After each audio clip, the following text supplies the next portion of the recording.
Good evening, ladies and gentlemen. On behalf of the Huntsville Lake-Based Chamber of Commerce, Hunters Bay Radio, Huntsville Doppler, Huntsville Forester, TVCOGECO, and What's Up Muskoka, I'd like to welcome you to this evening's forum and thank you for coming. My name is Kelly Haywood and I'm from the Chamber of Commerce and I'll be your moderator this evening. This evening's forum is comprised of 3 phases: opening statements, audience questions, and closing statements. Prior to this session, the candidates participated in a draw to determine the order in which they will speak, and they are seated accordingly. Each candidate will be allotted 3 minutes for an opening address. Once the opening statements are presented, questions will be permitted from the audience. In order to accommodate all of the potential questions, audience members will be allocated only 30 seconds to ask a question. Please state your question immediately so that we can get as many questions in as possible. Please proceed to either microphone at the front, state your name, and immediately pose your question. If you require a microphone, Leanne Federley is here. You just need to raise your hand and she will take your place in line if you're unable to make it down to the microphone. You may pose your question to a single candidate, multiple candidates, or all candidates, but you must state it before you ask your question. The candidate or candidates will be allocated 1 minute to answer the question. Candidates will be permitted 1 minute for rebuttal of all questions asked. I ask that you hold your applause until the candidate is finished speaking, and any disruptions from the audience will not be tolerated. If you require, I said that already, at 8:30, we will close the opportunity to pose questions to the candidates and proceed with closing statements. So please watch your clock, because if you're standing in line, your question will not be asked. The candidates will be in Partners Hall afterwards if you need to speak to them for about 10 minutes after the forum. I would ask very kindly that you respect this procedure. We're doing our best to make it fair for every candidate and to give you the opportunity. The rules were created to give us all the opportunity to be as informed as possible. Thank you very much.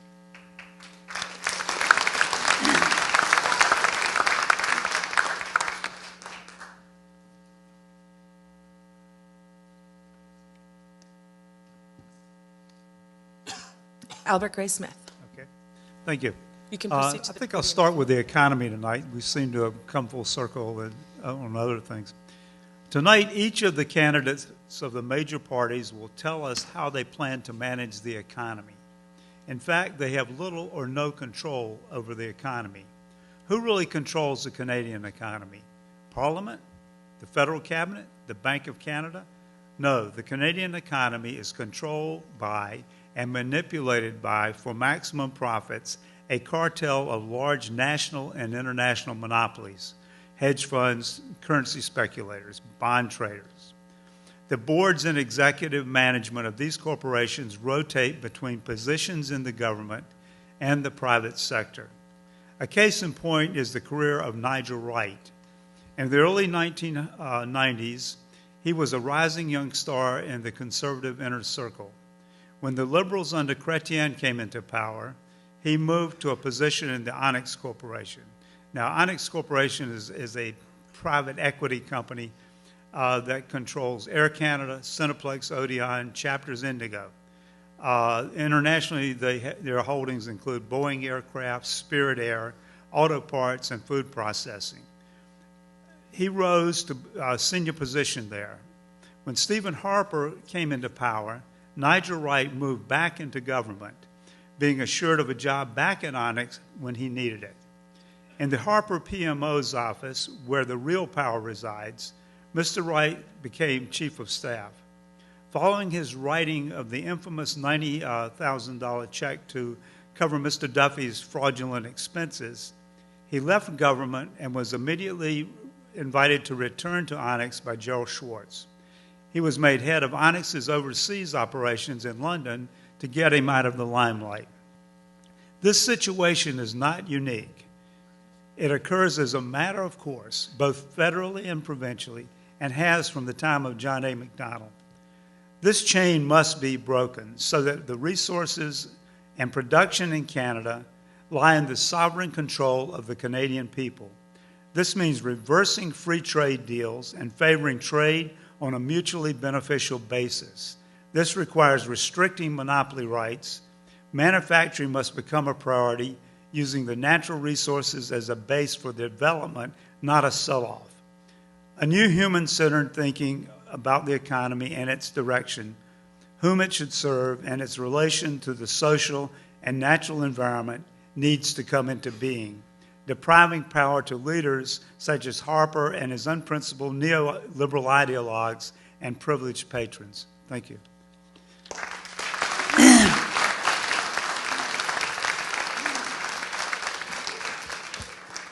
Matt McCarthy. You're welcome to use the podium, by the way, to any of you who'd prefer that. Sure. Yeah.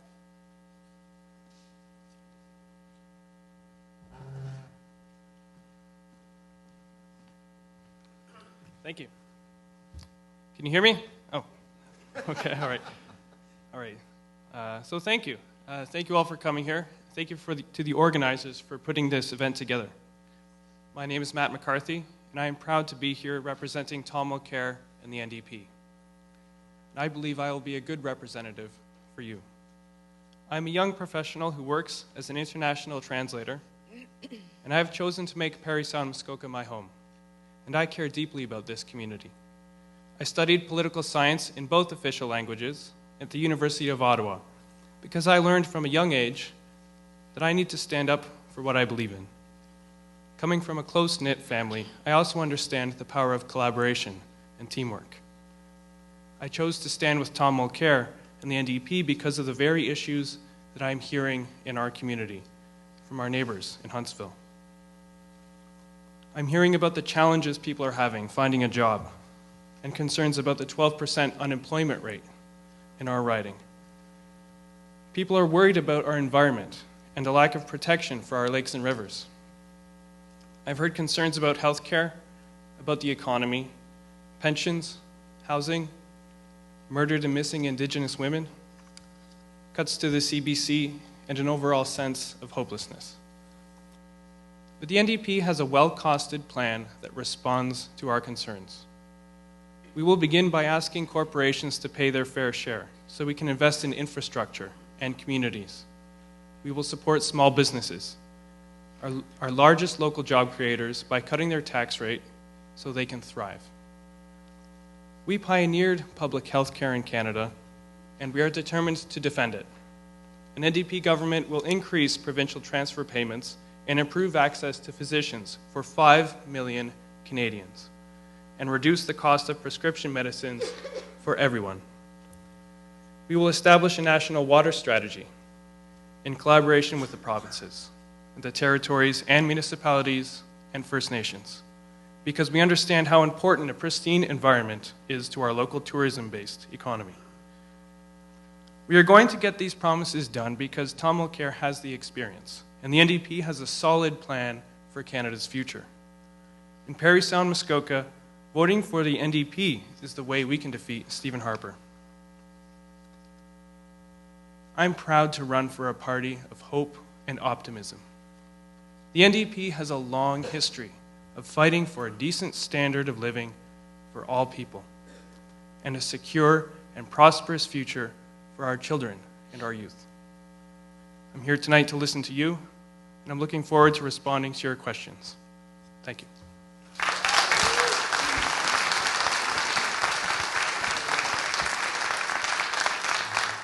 Glenn Hodgson. Glenn Hodgson. Thank you. Can you hear me okay? All right. I'm going to stand here if that's okay. Thank you to the organizers for allowing me to speak in this forum, and thank you to all of you for coming out tonight on such a lovely evening. My name is Glenn Hodgson, and I am the Green Party candidate for the riding. And yes, a lot of you do recognize me. I have run before. And that is important for you to know, because over the last number of campaigns, I've learned and developed the experience necessary to truly be an effective MP for you in Ottawa. Greens are different. And I know that you hear that a lot from the other parties, but we truly represent and offer a different vision than the old line parties. I want to tell you about a couple of things about Greens that make us truly unique and make us the obvious choice for your vote. To begin with, Greens do not believe in heckling. We do not participate in partisan attack ads. We do not pay for partisan attack flyers. And we do not agree with the attack ads and the American-style politics we're seeing more and more. In addition to that, the Greens are the only party that does not believe in whipped votes. That means, out of all the parties, I'm the only one that can tell you that I can truly represent you in Parry Sound Muskoka, because my leader and my party will never tell me how to vote. We think that is important, and we believe in good governance. As part of good governance, we understand that you need to have good policy, and good policy is based on good information. Greens will restore the long-form census. Greens will empower our scientific community so they can once again share their information. And on top of that, Greens will introduce proportional representation when we're elected to make sure that every single one of your votes counts. Another thing that sets us apart is, of course, our commitment to addressing climate change. As you have heard this week, David Suzuki has endorsed our plan and has recognized that the Greens are the only one with a clear enough plan to truly tackle one of the most pressing issues facing us in Parry Sound Muskoka, in Ontario, and in this country, and indeed the world, which is climate change. We are the only party that opposes all of the pipelines, and we have the clearest plan at the most crucial time when dealing with climate change. But another thing that I want to talk about that actually I'm very proud of that makes us different. Greens are very concerned about our youth. Right now, the average student debt load is $28,000. We have come out with a fully comprehensive education policy that includes capping and then eliminating tuition for post-secondary education to ensure that your financial ability will never impede your ability to get an education. Greens are very proud of this commitment, and we're the only ones that are making it. You have a choice to make on October 19th, but we're asking you to choose real change. On October 19th, we would like you to vote Green and vote Glenn Hodson. Thank you.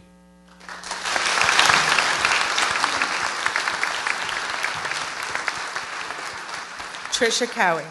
I'm going to go to the podium then. That's okay. No, that's okay.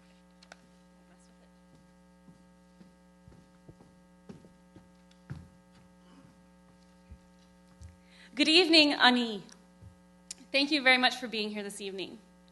Now, some of you may have noticed that I am wearing a little bit of orange this evening. I do want to confirm I'm the federal Liberal candidate. However, there is a purpose behind this orange.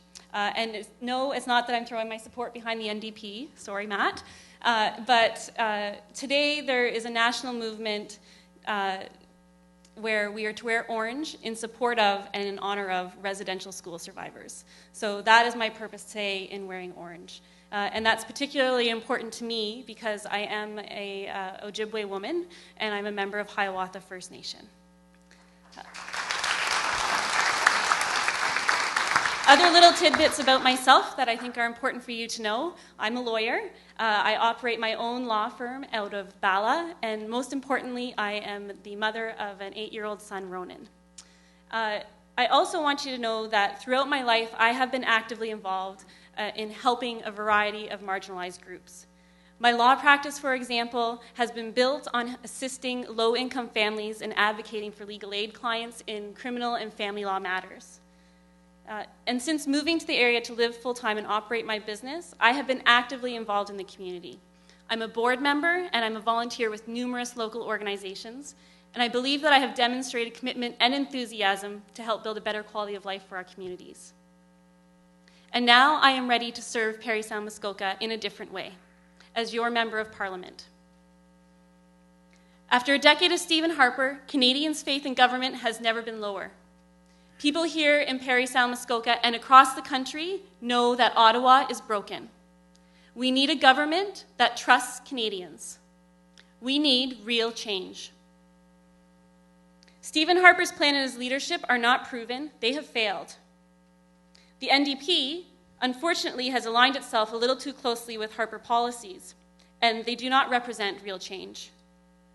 In particular, their platform is very backloaded, and we're not going to see real investment from the NDP until well into the future. The The Liberals have a strong team that is ready to offer stronger government in Ottawa. We have a 3-point plan, and it is very clear. We will create jobs by investing in this country. We are going to we're going to make the most significant infrastructure investment in Canadian history. That's billions of dollars of new funding in the next 10 years. Second, we're going to grow the middle class by raising taxes on the wealthiest 1% and cutting taxes for middle-class Canadians. And third, we will help those who are working to join the middle class by investing in essential social infrastructure, including affordable housing and childcare. This is a great country, and we deserve better leadership. This election is about our future, and people want to change. And only the Liberal Party is offering a plan that will deliver growth. Kelly. Thank you.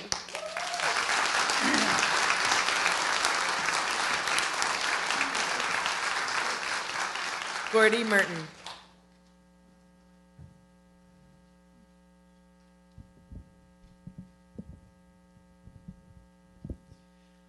Well, I can tell you, my name's Gordy Merton, and I'm running on behalf of the Canadian Action Party for Muskoka, Parry Sound. This is a lot different than the other ones that I've been to, so bear with me. What I've been hearing from the other parties is the same thing over and over and over again. They have good ideas. They do. They really do. But I don't think that they know where they're going to get the money from. Either they're going to raise taxes or they're going to try to do a slush fund to get the money because there is no money to get. So we're going to need to use the Bank of Canada in order to fund this nation, fund the programs that we need in this nation. We've done it before in the past. In the late 70s, under the Liberal government, we've switched over to the private banks. We don't want to remove the private banks from Canada because they are a crucial part, but we don't feel the need that we need to be borrowing from them at a compounded interest, which means more money out of your pocket and into theirs. Just to give you a little bit of information about this, there's a lawsuit going on right now from Comer versus the Bank of Canada. They're suing the Bank of Canada to reinstate it. They've found that it was constitutionally right to have it. So if this government, none of the candidates have spoken about this, to my knowledge. So if we really want to change Canada for the betterment, I believe that that's where we should start. We can't fund these programs without money. And there's two ways we can get money, is one, raise the taxes, which nobody wants, or two, we can reinstate the Bank of Canada. And that's what the Canadian Action Party is going to do. We're going to push for it. We have other policies, but that's our main policy, is the Bank of Canada issue. Because right now, the RBC, among 16 other banks in the U.S., are being charged and sued from the Federal Deposit Insurance Corp because they have been found to be, oh, there's that thing. They have been found to be participating in interest rate rigging, which means that the compounded interest gets higher, lower, compared to what they want. Not to the best interest of the people of these countries. So this lawsuit filed Friday is the latest of the accused financial institutions. Thank you, Mr. Merton. Oh, thank you.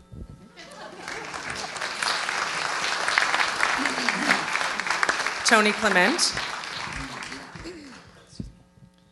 Yes, thank you, Kelly, and thanks to the Chamber of Commerce and sponsors for organizing this evening's forum. Friends and neighbors, it's great to be here this evening in Huntsville with you.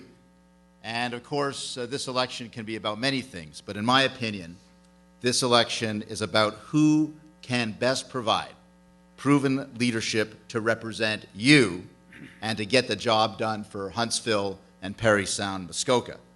Let me first talk about some national things, and then I'm going to go on to talk a little bit about some local things.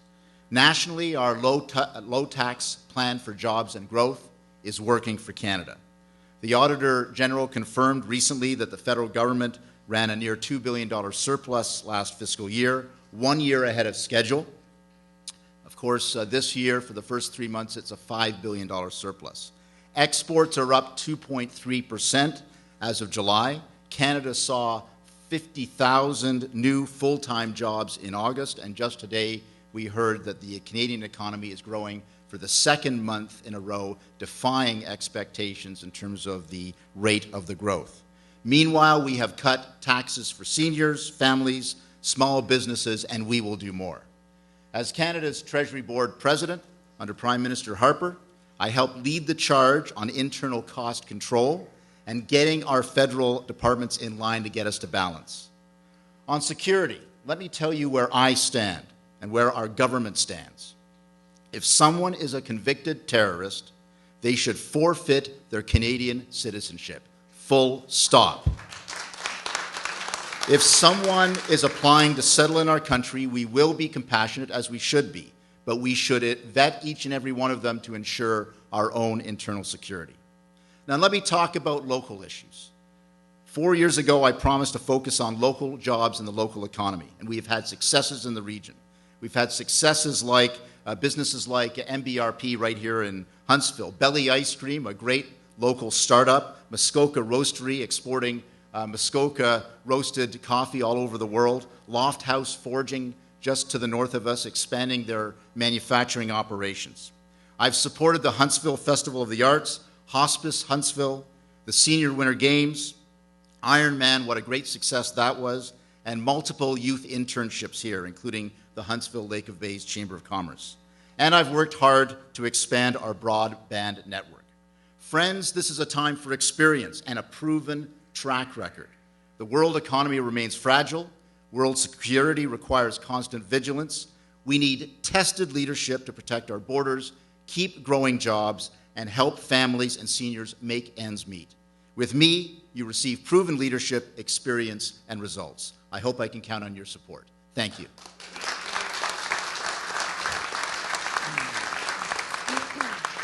Thank you very much. We'll now proceed to the question and answers from the audience.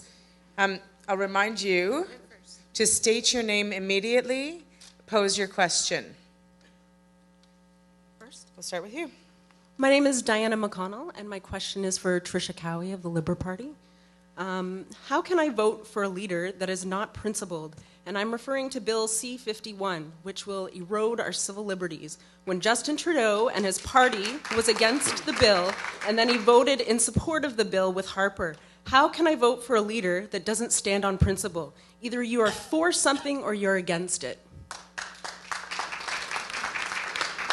Thank you very much for your question, Diana. And I personally am very proud of the position that our leader took. It was a very difficult position, and his position is very nuanced in the sense that he can't get it out in a 10-second bite. At the end of the day, the Liberal Party of Canada is the only party who is saying, look, we need to be balanced here. We have to balance our security interests, and we also have to balance our charter rights. And we're the only party taking that stance. The Conservatives are saying it's all about security, never mind your charter rights. And the other parties are saying, no, you know what, you don't need to worry about your security at all, and it's all about your charter rights. Or did I flip that backwards?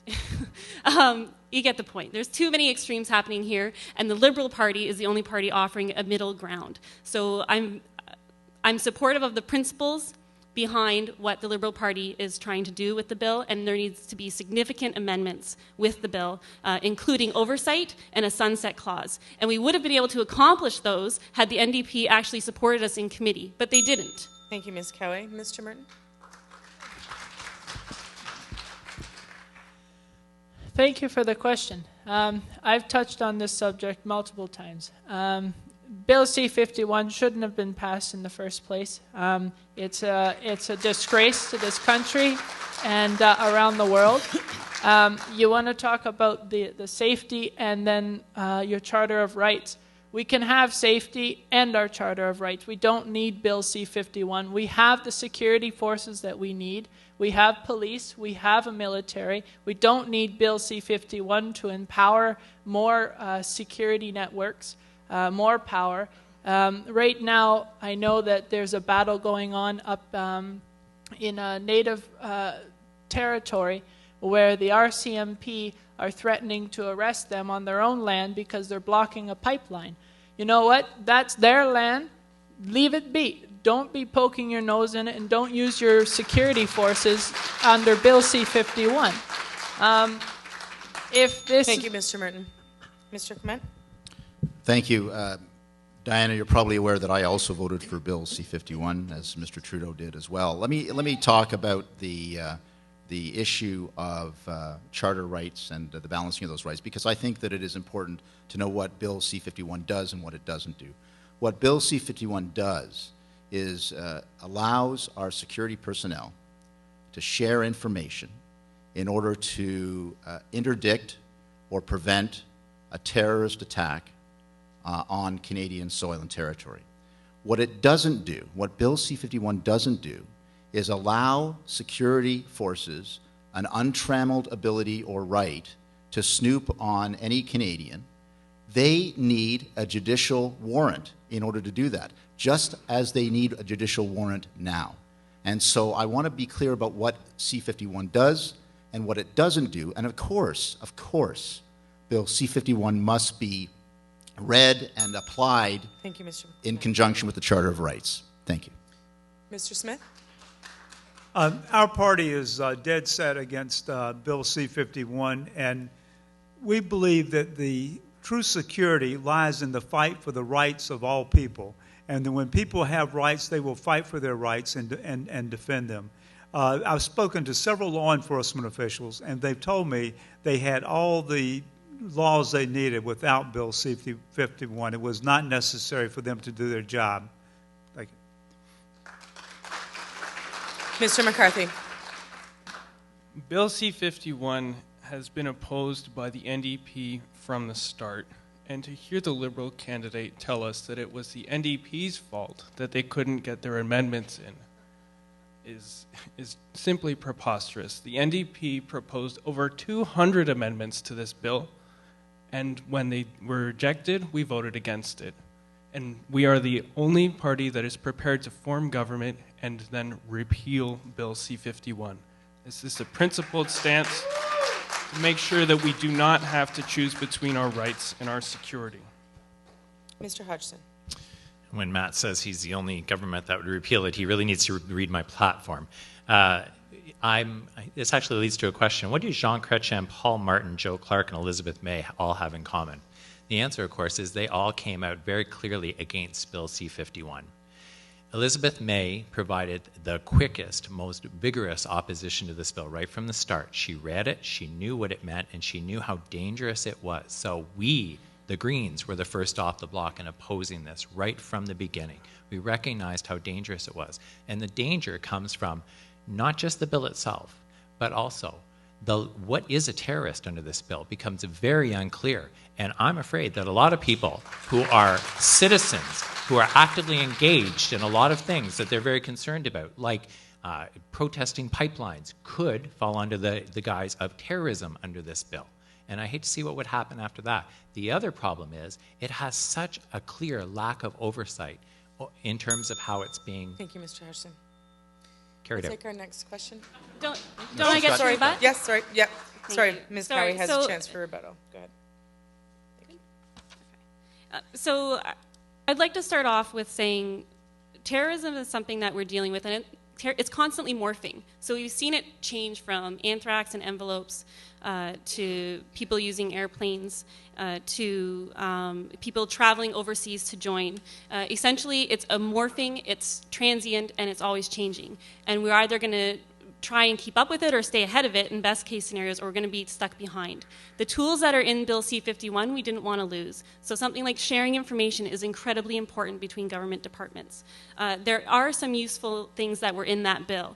Our job now is to make sure that amendments are made to make sure that it aligns with our charter rights. We do not want C-51 unduly impacting our charter rights. And we're going to make sure as a Liberal government that we go through and see where we need to make those amendments so that protesters like environmentalists and Native people do not have to be concerned that they're going to be arrested or taken down for their protests. And it's about amendments. Thank you. Ms. Cowie. All right. We'll take our next question. Please state your name and pose your question immediately. Hi, my name's Tim Gaffney, and this is directed at Tony Clement. Tony, you talk about the jobs you create in our riding. You talk about robust auto industry last night. We had a robust auto industry in this riding, Algonquin Automotive and Jura Automotive. Please pose your question. I will. And they closed while you were the Minister of Industry. One of the driving forces behind that was the loss of our Northern Ontario status. We now boast one of the highest unemployment rates in this province. Sir, Can you tell me what you're going to do to get back the jobs we lost in this riding under your administration? And who do you represent when you stand in the House of Commons? Thank you the very Harper much. government or our constituents? Thank you. Of course, I represent the people of Parry Sound Muskoka. It's the proudest position I've ever held in my life, and I feel very passionately about it. And Tim, you're right that we did have some losses of jobs. There's no question about it. We got hit hard when the Great Recession happened. But I'm here to talk about the great successes that are happening in Parry Sound Muskoka too. Crofters Organics in Parry Sound that is exporting organic jams to the world. Muskoka Roastery that is exporting Muskoka ground coffee to the world. Muskoka Brewery and we have 5 craft breweries in Parry Sound Muskoka now. Muskoka Brewery is in the old Alcan plant and it's being repurposed to manufacture beer. I think that's something we're all very proud of. Loft House, just to the north of us in Berks Falls, creating 6 million valves. They're manufacturing valves and exporting the valves to China. Not importing from China, they're exporting to China. So have we had some hits? Yes, we have. But we also have had some great successes. Mr. And I'm here to see we get more successes too. Mr. Smith. These are good small industries, craft breweries, and making jam, but there's nothing to compare with the job losses in the steel sector, in the automotive sector that have all gone overseas. And the losses in these sectors were carried out when Mr. Clement was Minister of Industry. Stelco was sold to U.S. Steel. Now even the automotive steel that is used in Canada will come from the U.S., to be made even in Canada. So, this new Trans-Pacific Trade Agreement is going to lose even more auto jobs in Canada. And this is a trade-off for what, I don't know. Mr. McCarthy. So we heard a lot about what small businesses are doing from Mr. Clement, but I'd like to talk about what the NDP is going to do. The NDP plans to create quality middle-class jobs in manufacturing that families need to thrive. The Conservatives have done nothing to stem the loss of 400,000 well-paying jobs, and after 12 years of majority government, the Liberals rubber-stamped thousands of foreign takeovers. But we're going to create an innovation tax credit for businesses to invest in machinery, equipment, and property used in innovation-boosting research and development. We're also going to lower the small business tax, and we're going to extend the accelerated capital tax cost allowance, for manufacturing and processing machinery, because we know that we need to bring good jobs back to Muskoka. The contrast with the Liberal plan, I was surprised to hear from Justin Trudeau tell the London Free Press in January that Ontario needs to move away from manufacturing. But those are good jobs, and we need to bring them back to Muskoka. Thank you. Mr. Hodgson. Thank you for the question. And again, it's very timely, and Albert kind of took my line. But you know that right now, while we sit here in this auditorium, they're negotiating a secret treaty, the TPP, the Trans-Pacific Partnership. And if those treaties go through, and it's just like the Canadian-China Investment Treaty that's already been negotiated. These treaties threaten our sovereignty. These treaties result in tons of job losses, and it results in essentially a race towards the bottom in terms of environmental standards and in terms of working standards, because jobs flow out of our country. And the last 9 years, we have been investing, committing to these deals over and over again. And they're a great threat to our country. And we are the only party that has come out very clearly opposed to these agreements and has made it very public that we need to back away from this. We also believe in enacting Think Small First legislation to empower our small and medium businesses within our communities, because Greens understand the importance of small business and the importance of businesses that are tied to the communities, because those businesses have children that go to our schools. Thank you, Mr. And Hutchison. they live and work in our communities. Thank you. Ms. Cowie. Our local economy comes up at almost every doorstep I'm on. Some of the stats that I think are important for us to know locally: we have the second highest unemployment rate in Ontario. Our youth unemployment rate is at 14%. 25% of Muskokans use 30% of their household income on shelter. That is a clear indicator of poverty. We are increasingly reliant on social assistance. The Liberal plan to help fix this and boost the local economy and to help grow the middle class, we're talking about a tax break for the middle class. And we're going to do this by increasing taxes on the top 1% of income earners. On top of that, we are going to give more money to families that need it the most. So families, a single mom with 2 kids is going to get more money than the millionaire with 2 kids. You know why? Because that's what's fair, and that's what's just, and that's what's Canadian. We need to take care of those who need it the most. And since I have time, we're going to have an excellent infrastructure plan where we're going to invest billions of dollars in infrastructure. Thank you. Mr. Clement. Oh, sorry, did I miss Gordy? Sorry. Gordy, yeah. Apologies. It's all good. A question similar to this popped up last night, but it was about a job loss that the man had suffered. One of the things that the Canadian Action Party holds dearly is jobs. Jobs around this country and in this area. We've lost 66,000 jobs in this country in April, and yet the government deemed itself worthy of a pay raise. So I think we can start there by cutting their jobs. Secondly, if we want jobs to stay here in Canada, we should be cutting the FTA, the NAFTA, the CETA, the FIPA, and the TPP, all that are rights for companies to sue this government if it loses profits. So they can move out of this country without any consolidation with the people.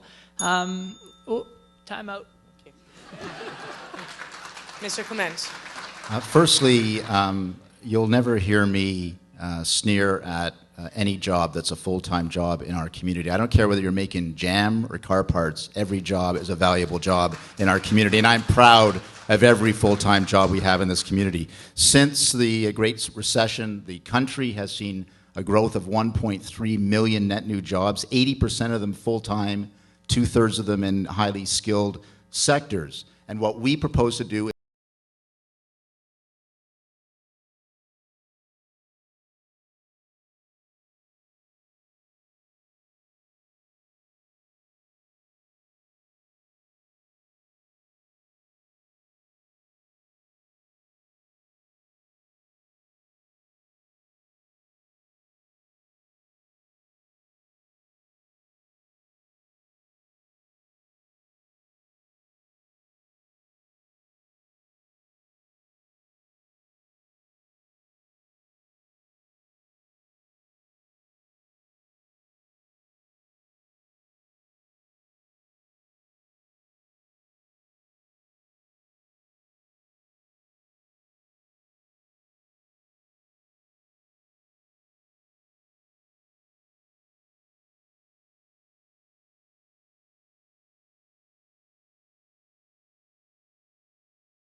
township that involved a lot of workers, including my husband, that were harassed and so forth. And to date, yeah, you know what? C-51 basically directs Please pose your question. me. Then. Sorry. What my question is that you put in a protection for whistleblowers and for health and safety, but nothing has been done. I can prove that because I've been banned from entire township for no reason. Okay, are you? What I want to know is what are you going to do to help to protect? Thank you. Thank you. Mr. Clement. Thank you, Leanna. And of course, I try to find ways when constituents come to me with local issues or provincial issues, I always try to find a way to put them in the right direction to the people that can best help them, or make recommendations to them as to how to go about finding a resolution, even if it's not in my own area of jurisdiction. And certainly township business is not in my area of jurisdiction, but certainly if you're having difficulty getting redress from your township, I'd love to have a conversation with you to see how and where I can help. But the fact of the matter is, but on federal issues, we do have whistleblower protection. We have a stronger whistleblower commissioner, which is great, because public servants who see wrongdoing in their workplace should be protected in their workplace if they blow the whistle on that wrongdoing. That's a fundamental principle of any democratic country, and I support that 100%. Mr. Hodgson? Thank you. You know what, ma'am, it sounds to me like you have a very personal situation, and you've spoken to Mr. Clement. I'm not going to turn it into a political opportunity for myself, so I would love to talk to you after, but I'm not going to try to score political points. It's obvious you feel a lot of pain, and you have a situation that I need to learn more about before I make a comment. Ms. Cowie? Oh, sorry, Mr. Hodgson, you still have time? You could. Come see me after. Okay, Ms. Cowie.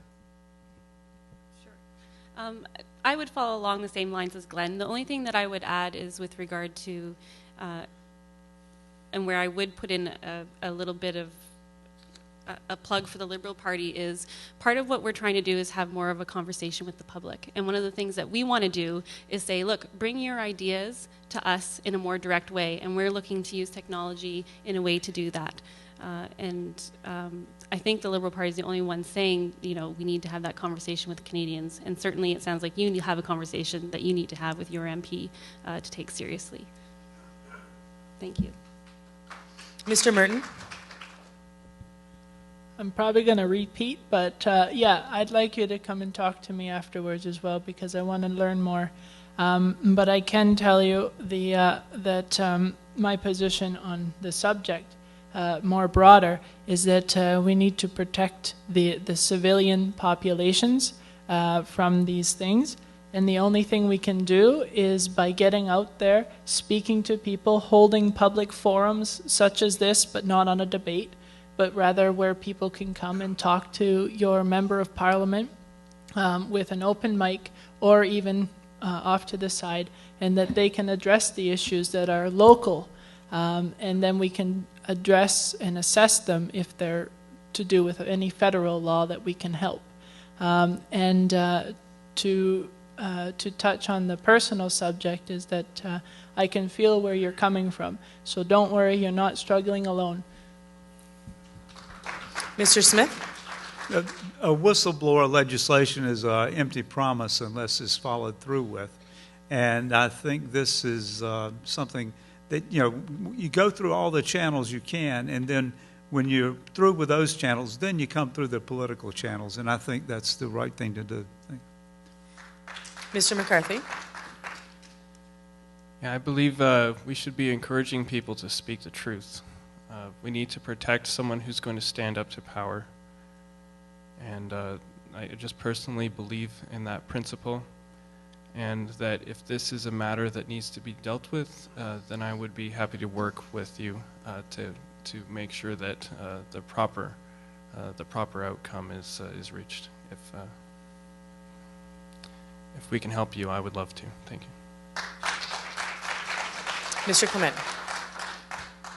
Yeah, Leanna, again, to reiterate, my office door is always open for you or any constituents. And frequently what happens in a constituency office, based on my experience, is when someone comes to see me, sometimes of course the issue could be federal, but sometimes the issue is either a mixture of federal and another department or another level of government, or sometimes it's completely outside of the federal government and has to do with a municipal or a provincial issue. And in any of those cases, I never say, I'm sorry, it's not my responsibility to talk to you. I say, how can what advice can I give you that will get you to the right person who can help deal with your problem? And that's not glamour work. I'm not saying, and I don't want any kudos for it. It's simply the work of a parliamentarian. It's the work of an MP to work with a person who comes to them for help and try to find the best solution possible, and I'm totally committed to that. Okay. We'll take our next question. Thank you. I'm alive today because of the Tommy Douglas Canadian Healthcare Plan.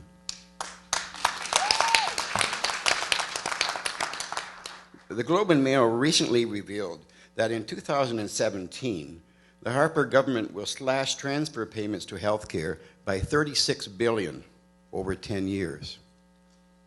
This, I'm afraid, will lead to an American-style private healthcare. Sir, could you My please question specify? is to Matt McCarthy. Will you fight for the healthcare plan that we have today? Thank you very much. Mr. McCarthy. Absolutely. That is the easy answer. As I was preparing for one of our other recent debates, I was actually listening to Tommy Douglas talking to New Democrats about protecting our healthcare system, and that was in 1983. We are still talking about making sure that we protect our healthcare system, and we need to. And as New Democrats, we know that Canadians are proud that anyone who needs healthcare can get it. We need to make sure that our local communities have the proper health care that we need. So the NDP plans to work with provincial governments to increase provincial transfer payments so that we are not making terrible decisions. When I say terrible, I mean excruciating decisions like which town is going to have a hospital. We should not be put in that situation. We should make sure that the system is funded to fulfill the purpose that it was meant to. Thank you. Ms. Cowie. Thank you. So we just had an announcement today actually on healthcare and what the Liberal Party would do. First and foremost, we are immediately committing to $3 billion over the next 4 years, and we're going to prioritize home care services. And on top of that, that doesn't even include the investment that we're already making in infrastructure, which includes social infrastructure such as seniors' residences. We're also going to improve access and reduce the cost to prescription medication. And we're going to do that by buying in bulk. We're going to do it the Costco way. So certainly, you know what? We don't want the healthcare system that we have right now. We want to make it better. And we're going to do that by working with the provinces and collaborating and coming up with a new health accord in order to make sure provinces know the amount of funding that they're going to be getting. We need a new formula, and we'll work with the provinces to do that. Mr. Merton. Thank you for the question. Healthcare is a huge issue, especially around my town, Gravenhurst, which is basically almost retirement. In-home care needs to be updated. It needs to be funded more. And the Bracebridge Hospital, if anybody's been there, let me know of your experience, because I've heard about a lot of bad about it. So we need to upgrade it there as well. And what I'm getting at is that instead of slashing healthcare and the things that people need, we need to be funding more things such as healthcare and social aspects so that people can feel comfortable and safe. Thank you. Mr. Clement. Thank you. Of course, as many of you know, hospitals, doctors, and nurses are all within the ambit of provincial governments under the Canadian Constitution. But let me tell you about what we have done since first being elected in 2006. We have increased the transfer payments to the provinces and territories for health care every single year that we have been in power at 6% compounded per year, well in excess of the rate of inflation, well in excess of population growth in the country. What does that mean? Like 6%, what does that mean? For Ontario, That means an extra $10 billion have been transferred by federal government taxes to the provincial Liberal government here in Ontario, Mr. McGuinty and Ms. Wynne, for healthcare purposes. If they can't manage $10 billion extra dollars to make sure we can have 2 properly functioning hospitals in the District of Muskoka, that is wrong. That is on their shoulders, and we should demand better. And believe me, I've been on the ramparts demanding better from them. Thank you, I can Mr. assure you of that. Mr. Smith? We believe there needs to be a seamless national health care system. And this would stop the passing of the buck from the federal to the provincial. This should be a system that is stably funded across the country, and on a basis that we also believe that there should be a drug program. But these things should be national programs that don't blame one province or the other. You get good things in one province, you hear good things in another province. And I think together they can make a good program if they work together nationally and under the federal government, so they can't pass the buck. Thank you. Mr. Hodgson? One of the dangers of releasing your platform first is that some of the other parties like to take a lot of your planks. But like our pharmacare program, but as Greens, we believe in working with the other parties, so by all means, take our ideas. We're happy with that. There is a coming crisis in healthcare, and the other parties haven't been addressing it. And the crisis is the fact that when our healthcare system was founded, the average age of Canadians was 28. The average age right now is 44. We have an aging population. That is placing significant pressure on our healthcare system, and none of the old line parties have a plan to support our seniors and our aging population. That's going to create a crisis in our healthcare system. And unfortunately, right-wing governments love a crisis because that leads to privatization. Greens are firmly committed to reinforcing our public health care system, and we're going to do it by a pharmacare plan, by addressing our aging population, but also Greens are the only party that recognize as long as we keep making people sick, we're never going to have enough money to take care of our health care system. We need to clean up our environment. We need to take care of our people. Mr. McCarthy? Thank you.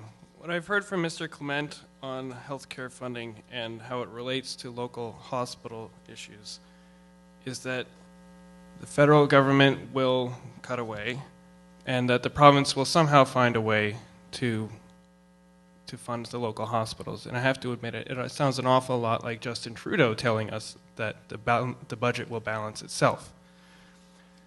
So we need to make sure that we have a government that is going to fight for our health care. And we need to make sure that it recognizes our community and our needs. So I'm happy to say that the NDP does have a national strategy for aging in Canada, and it recognizes the need for home care by providing over 40,000 more spaces for home care, which is something that our community needs with a median age over 8 years older than the provincial average. It will also provide for affordable housing for seniors and accessible housing. And we'll also introduce a pharmacare program. Thank you, Mr. Thank you. We'll take our next question.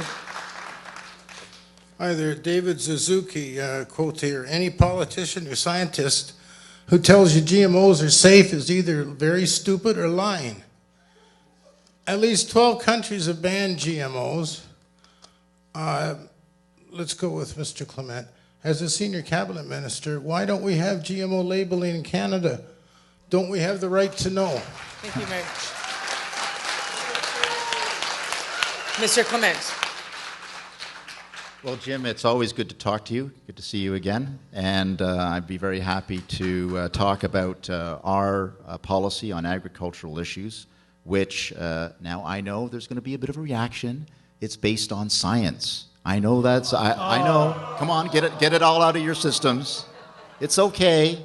You can boo the incumbent, that's okay. No. But that is how it's based. And if there are other countries that are using junk science, that's their business. But we will do things based on scientific methods when it comes to GMO products. And that is why we have not banned GMO products at this time. Mr. Merton? Oh, boy.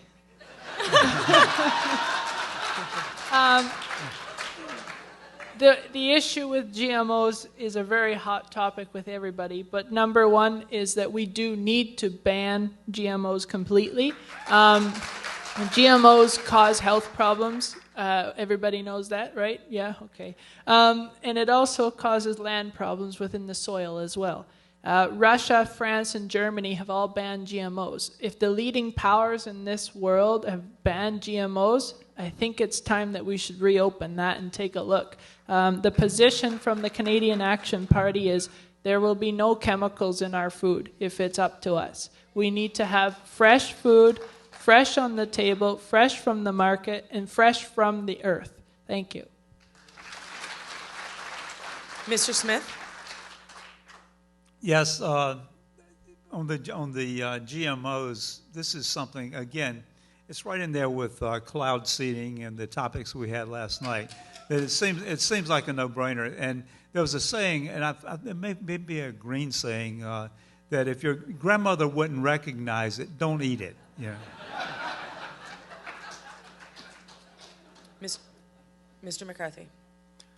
Thank you. I think everyone expects that the food that we're going to be buying off the shelves in our grocery stores is safe. So we need to make sure that the Canadian government is going to bat for them to ensure food safety. We need to make sure that, on one hand, we are providing funding for research that ensures that any new way of producing food is going to be safe. Right now, Canadian research funding is tilted way too heavily toward economic benefit. For a company, for example, we need to reinvest in our food inspection, and on the other hand, we need to make sure we need to support local food producers. That's why we have a national food strategy that supports local agriculture and especially locally owned. That brings local food to people who need it. Thank you. Mr. Hodgson? You know, a couple of things have come to mind with the answers. The first is, I do find it interesting that Mr. Clement talks about Crofters Organic Jam as one of the businesses that is doing quite well. And I know Crofters quite well, and on their jars they very clearly display no GMO as a nice label they put on there. So I think businesses in the area are very clearly in support of this as well too. We obviously have a concern about GMO. The very first thing that needs to be done is obviously labeling. I don't understand why that would even be controversial to at least give you the choice. And then we of course want to move towards banning GMOs and moving away from them because they don't make sense. But I'll tell you what occurs to me. I'm so happy as a Green. I've been saying this before, and in past number of elections, you know it, you've heard me. It is really nice to hear the other parties have caught up to the Greens and are starting to listen to what we have to say. What I'm going to ask you is, instead of always playing catch-up, we're asking you to vote for us and to look at our ideas and to support our ideas so that we can get out in front of these things instead of playing catch-up. We need to deal with these issues. Thank you, Mr. Hutchison. Ms. Cowie? I believe the question was directed towards GMO labeling, not about banning it altogether. And I mean, labeling, I think any reasonable person would say, yeah, we deserve to know what we're eating and know what's in our food and have the choice of whether or not we want to buy that product. I think that that's a pretty reasonable response. But with regard to any good that a GMO might do, I understand that it has been beneficial in terms of helping alleviate some poverty and hunger in the world. So it is a double-edged sword, and I think we can start off with labeling so people have the choice, and we'll go from there. Mr. Clement. Yeah, I'd like to use my rebuttal just to talk about some of the local food producers here, which have had support from the FedNor, which is the Federal Economic Development Agency for Northern Ontario, because we're still in Northern Ontario when it comes to federal funding. And we have been able to we invest in local food producers, 2 local food producers here in Huntsville alone, and throughout Northern Ontario there's a burgeoning local food market, which I fully support. And they have been able to get startup funding from the federal government to increase their market share and to, if they have any specialized equipment, those kinds of things. So this is definitely on my radar screen and will continue to be if reelected. All right, we'll take our next question to the left. I'm Douglas Sound from Parry Sound. Matt McCarthy, that this disastrous conservative hold on Canada must be replaced by a government that works to restore and protect Canadian civil rights and practices, to restore Canadian industrial growth, prosperity, and protection. Outline for us, if you will, in what ways a new Democratic Party government will accomplish these changes. Mr. One of the first things the NDP is going to do to make sure we're keeping the government honest is to make sure that the Parliamentary Budget Officer is a completely independent office, to make sure that it is free from influence from the Parliament. We are also going to restore our democracy by making sure that we never have unelected, unaccountable senators shutting down democratically passed legislation in the House of Commons. That's why we are going to work towards eliminating the Senate once and for all. We are the only party that is prepared to form government and to work with the provinces to achieve that goal. It simply boils down to, if we were starting Canada today, with our generation, there is no way we would accept this unelected and unaccountable body controlling our government. Thank you. Mr. Smith. We believe that there needs to be a new and modern Constitution. The Constitution that we're living with today was created in the middle of the 19th century.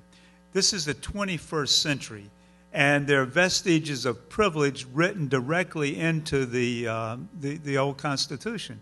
The members of Parliament had to have $4,000 of property to even vote. You had to have $4,000 of property. So this eliminated 90% of the electorate.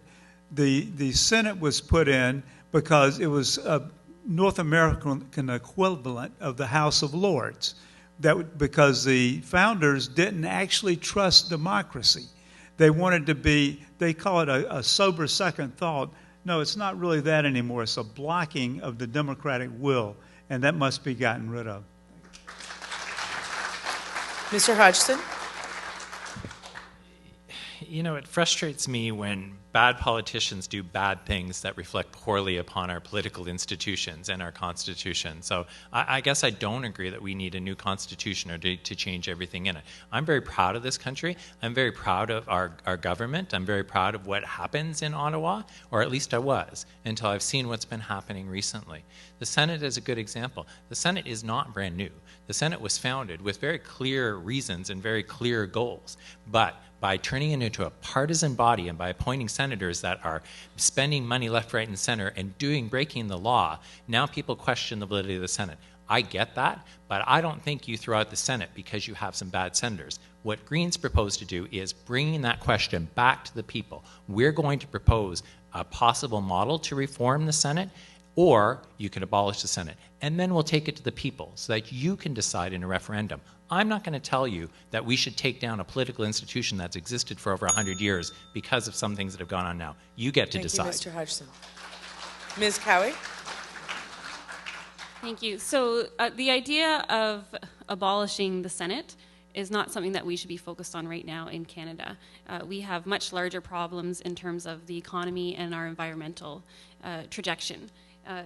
The Liberal position with regard to Senate, it's about reform. And the way that we're going to do that is establishing a committee to help the Prime Minister choose who to appoint in the Senate. And that committee is going to be merit-based and nonpartisan. And we believe that that will help fix some of the problems that are in there, that exist in the Senate. And certainly, you know, I think it's the exception and not the rule. And it's been highlighted, the bad behavior of these politicians. And I would hate to say that the Senate is, it doesn't have a place right now, because I'm not going to be the one to say that to somebody such as, for example, Romeo Dallaire. You know, they come up with significant reports that help us decide what kind of legislation and policies need to be put in place, and it's evidence-based policy reports that they provide. Thank you, Mr. Martin.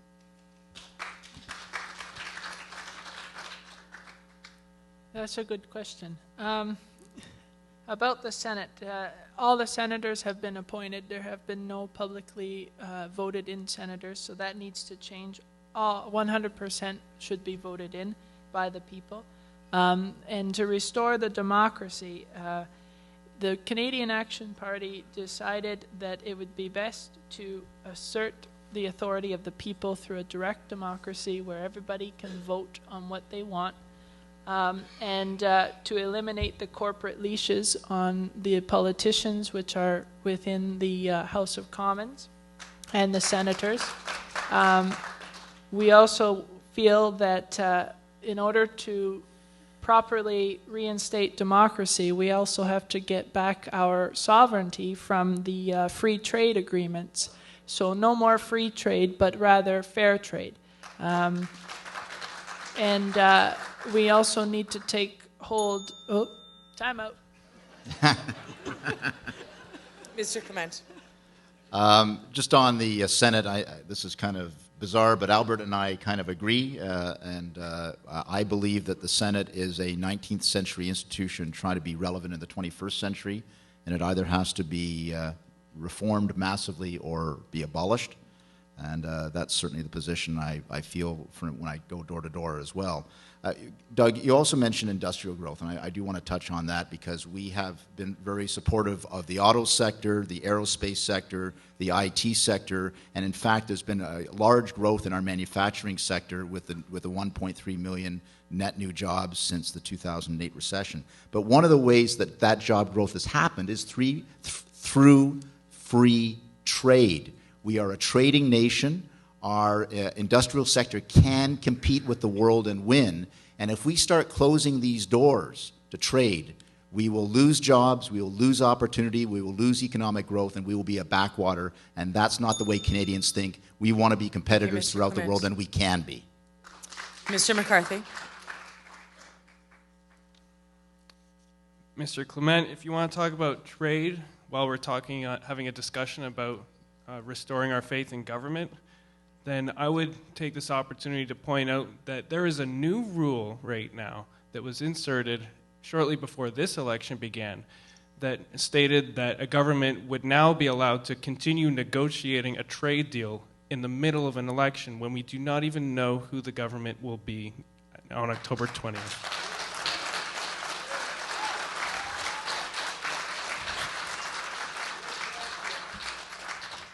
That policy underscores the crucial need for Canadians on October 19th to choose a government that will bring in a fair system that will reflect their views, and a government that is committed to making sure that this is the last unfair election. We'll take our next question. Yes, my name is Doug Wilson. I'm from Huntsville, and I have a question for the Liberal candidate. It's statistically been proven over many, many years now that about 80% of all new jobs are created by small business. On an interview with Peter Mansbridge recently, Justin Trudeau indicated that in his opinion, most small businesses are nothing but a tax dodge. Now my question is, was he referring to a business like ours where we remit payroll deductions each month, collect and remit HST every quarter, pay corporate taxes and personal income taxes, or was he referring to people like himself who go on speaking tours, but require that the payment be made to a numbered company? Your time is up. Ms. Kelly. While I can't extrapolate on Mr. Trudeau's words, I can clarify that what he was referring to in a larger sense is this idea of using businesses as tax havens, and there are loopholes that need to get closed up. As a small business owner, I am very supportive of what the Liberals are proposing, which is reducing the income tax rate by 2017, I believe it is, from 11% to 9%. And I'm also very proud to say that that's actually something that the parties up here can agree on. The NDP, and I also believe the Conservatives, are saying let's reduce the small business income tax rate by the same amount. So congratulations, we aren't arguing on this one point. And at the end of the day, our small businesses are where our economic growth is, and the Liberal Party is there to support that. Mr. Hodgson? Sorry, Mr. Hodgson has the floor. Thank you. Yes, I mean, as I mentioned before, Greens are very much the party for small business, and we will be cutting small business tax. But we're also going to be helping out. I've been around and talking to small business owners, and it's not just about being able to pay the bills and the business that's coming in and out. It's about their hydro bills. It's about their overhead expenses getting greater and greater, and their struggle to keep the doors open because of their increasing debt load. And what we plan on doing is providing incentives and infrastructure support for small businesses so they can increase the efficiency of their buildings and of their businesses to lower the expenses going out the door to make them more competitive. But also, we're going to enact Think Small First legislation to level the playing field to make sure that we, as a government, commit to supporting locally made, Canadian-made goods before going outside of this country so that we can invigorate the economies within our communities, within Parry Sound, Muskoka, because we know that small businesses, as was pointed out, are a major contributor to jobs in this country, and also small business owners are part of our communities. Mr. Merton?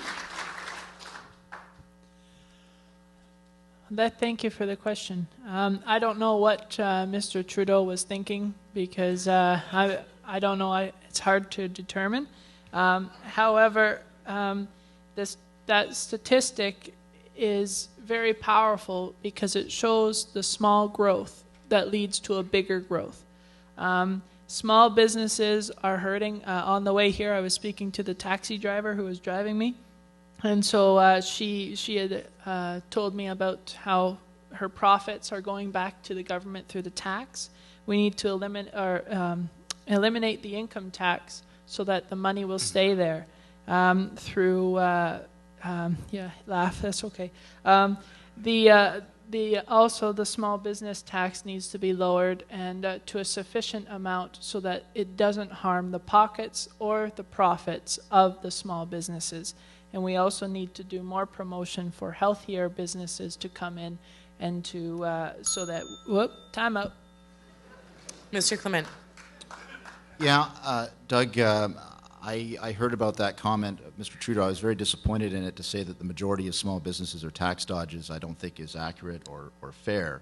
What we've done is we have reduced small business tax rates, and we are proposing to continue to reduce it by another 2 points, which will make a huge difference in the amount of tax that our small businesses pay to the government. Now, I got to say, Mr. Trudeau wants to have a massive new payroll tax for small businesses, similar to what Kathleen Wynne is forcing down your throat here in Canada, in Ontario rather. And if that comes about throughout the rest of Canada, all small businesses better hold on to their wallets because it's going to be very difficult to continue to operate in places like Huntsville and throughout Muskoka. The Canadian Federation of Independent Business that represents small businesses says these payroll taxes that are proposed by Mr. Trudeau, proposed by Ms. Wynne, are job killers in our communities, and we have to resist those. Mr. Smith? No, I think we need, with the deficit of things that are made in Canada, I think there's more room for a small business. I met a man last night, and he said, I don't buy anything from China. And I was surprised that he was clothed, because if you,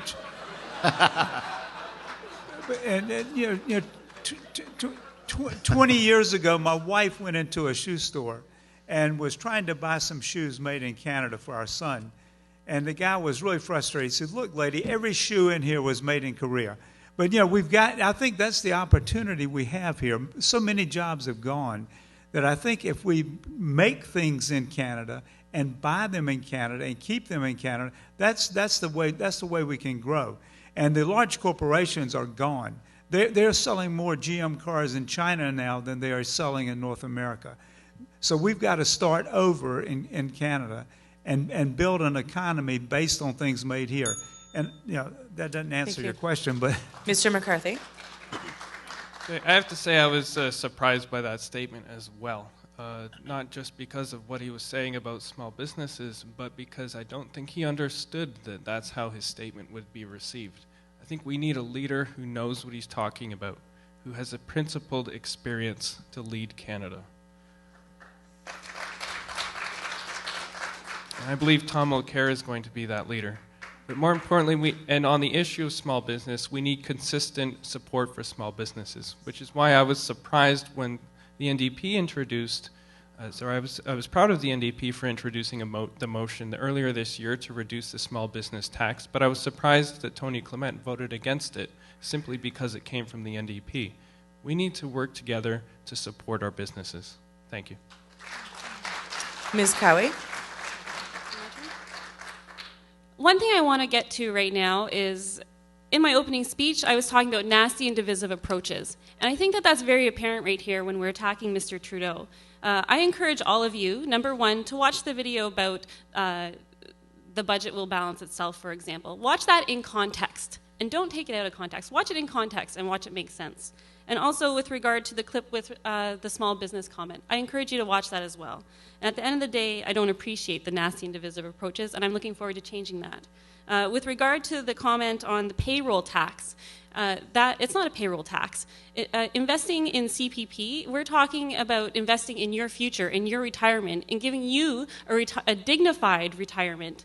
And if we want to talk about what a payroll tax is, I'd be curious to know, Mr. Clement, your pension. What are we paying for your pension? It's not a payroll tax. It is an investment. That's nasty and divisive.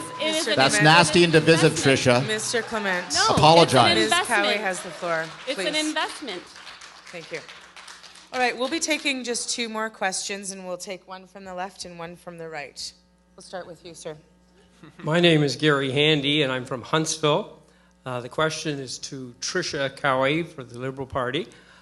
With all of the economic uncertainty and chaos going around in the world, it would seem to me that deficits might be a bad idea. But your leader, Justin Trudeau, seems to want to run a deficit and burden our children and grandchildren with that deficit. Ms. Cowie. Thank you, and I appreciate that question, and especially the idea that we're going to be burdening our children with that deficit in the future. So we can look at it that way, or we can look at it this way. We're going to be burdening them with failing infrastructure. We need to make this investment now. It's an investment in Canadians. We're at a time where rates are low. We're also at a time where in Parry, Muskoka in particular, we have infrastructure crumbling beneath our feet. The culvert on Highway 169 fell in. Highway 141 is shut down. It's the perfect time to be investing in this. We have an infrastructure deficit that we have to address, and we have to support our municipalities. On top of that, we have a sluggish economy. One of the ways that we can create jobs is by investing in infrastructure. So it's not that we're saddling our children with this debt in the future. We're making this investment, and we're going to be able to make it better for them in the future. Thank you. Mr. Merton. Thank you for the question to her. To be honest with you, I don't think that this government should be running any sort of deficit. It's going to carry on into the future. If I know that many of you are knowing that this is coming, but if we restored the Bank of Canada, we wouldn't have to run a deficit. We would have the money. Secondly, if a leader is thinking that it's good to carry on deficit and debt, then maybe we should be looking at a new leader. That's not good. That's not good leadership. You know, we've already have enough debt to deal with. Each of you are dealing with it, and we're dealing with it, and we don't need another one. We don't need more. So that's my answer. Mr. Clement. Thank you. Gary, we are in surplus again. It took a great deal of effort. These things do not happen. These things do... Yeah, no, the Auditor General has actually audited it, so you're now calling the Auditor General a liar. The fact of the matter is we are in surplus, and that took a lot of effort. And after all of that effort, to go back into $10 billion a year deficits, as the Liberal leader is proposing, I think is nonsensical, particularly at a time when the economy is growing again. We just got the economic numbers today for the month of July. They are further evidence of the growth in our economy. What we need to do is keep taxes low, invest in innovation, invest in infrastructure. We've got a $43 billion plan to invest in infrastructure for the next 10 years, and keep in balance for our federal government so that we don't pass along the cost of those deficits to future generations through higher taxes or lower services. I don't think that's the right approach of the Liberal leader. Thank you. Mr. Smith? Our party believes that debt and deficits are always a bad idea because we believe they're just another way of paying the rich. Because the rich are the ones who have the money to loan and to buy the bonds that the government sells. And you're paying debt service on this, and this takes away from social services and things that we could be doing in infrastructure. But we believe they're always a bad idea to borrow money. Thank you. Mr. McCarthy? Your introduction to your question talked about what's going on in the international economy, and I'm actually fairly familiar with the situation, especially in Europe and particularly in Greece, as a translator for some of Canada and France's largest banks and investment companies. And what I see happening in Greece is a nightmare. Their budget is being balanced by foreign governments and banks. And as a translator, I can tell you the French word for bond is obligation. Literally, it's an obligation to the creditors. So the NDP has a proud history of balancing the books, beginning with Tommy Douglas, who balanced 17 budgets in a row and introduced Medicare. So we know it can be done. We know we don't have to choose between serving Canadians now and saddling future generations with further debt. And that is what the Liberals are proposing. Our priorities are clear. We're going to be different than Mr. Harper and Mr. Trudeau. Unlike the Liberals and Conservatives, we're going to ask corporations to pay their fair share to balance the books. Thank you. Mr. Thank you. Greens don't believe in running deficits either, and I'll tell you why. Because I think the figure on our current deficit is $9 billion a year we pay in interest. That is money that's gone. That's money we could be investing back in our environment. That's money we could be investing back into infrastructure, and we lose it by going deeper and deeper into debt. However, Greens are different in that if you don't believe in running a deficit, you're going to have to tell people how you're going to pay for their promises. And I get really nervous when I hear every week new announcements of billions and billions of dollars more promises, and I wonder where the other parties are going to pay for them. Greens have a plan to pay for them. Our platform is fully costed out. It has been right from the start. We're going to cancel the subsidy to fossil fuel industry, saving billions. We're going to cancel F-35 fighter jets, saving billions. And we're going to put a price on carbon. All of that is going to generate literally billions of dollars so we can balance the budget but not cut social programs, still invest in infrastructure, still take care of the environment, and do our job as a government. Ms. Cowie. Thank you. With regard to our plan, I would encourage you to watch the Parliamentary Budget Officer's comments, and there are also a number of other nonpartisan people, economists, who have said that our plan is prudent, it's transparent, and it's accountable. And actually, the way that we've costed our plan, they're saying, should be the standard for all of these other parties to be able to release that information to the public. So we have set an excellent example and have provided good fiscal reasoning for why we're going to run this very modest deficit. And it is a modest deficit because we're talking about 0.5% of our GDP. That's what $10 billion is. It's a drop in the bucket. And it's modest for a few years, and then we're going to be in surplus. And the idea is we need to take care of the needs of our kids in the future. And if we don't address the infrastructure deficit now, then we're going to leave them with bigger problems. So, for example, you have a house. If you need to fix the roof, you have to sometimes borrow a little bit of money. And if you don't, then you know what? The roof is going to leak. It's going to wreck the drywall. It's going to wreck the floors. You need to fix the problem. Thank you. It's just after 8:30, and as I promised, we'd be taking our final question now, and you're it. Hi, my name is Heather, and I'm from Huntsville. And I want to first say climate is the issue of our time. And I have to tell you that protecting the world we leave our children is a prerequisite for my vote. With the fall of oil prices and the rapid growth in renewable technology, how will you encourage a transition to a clean tech economy both nationally and locally? And is your, Heather? And that's for all. All candidates. Sorry. All right. We'll begin with Mr. Clement. Okay, sure. Thank you for the question, Heather, and indeed, I I'm very happy you asked it. I think it's important that we continue to have a climate strategy that is reasonable and doable, and that is why Stephen Harper, as our Prime Minister, has committed Canada already to the Paris Initiative to reduce carbon emissions by 30% by 2030. Just as the US and China, just as France and Germany, we are part of that global consensus going into the Paris negotiations, which I believe will be in December. So we are in line with our other trading partners, as we should be. And the way that we meet those goals is to make sure the polluter pays, make sure we continue to invest in green technology, which the Government of Canada is doing and has been doing, make sure that we have a robust economy that can power and finance this transition. So I think our approach is balanced, and it is definitely doable. Mr. Smith? I think we've got to begin immediately a transition. It's already begun, and Canada's a bit behind in this. Other countries are quite a bit further ahead. But we are seeing now, green energy being created all across Ontario.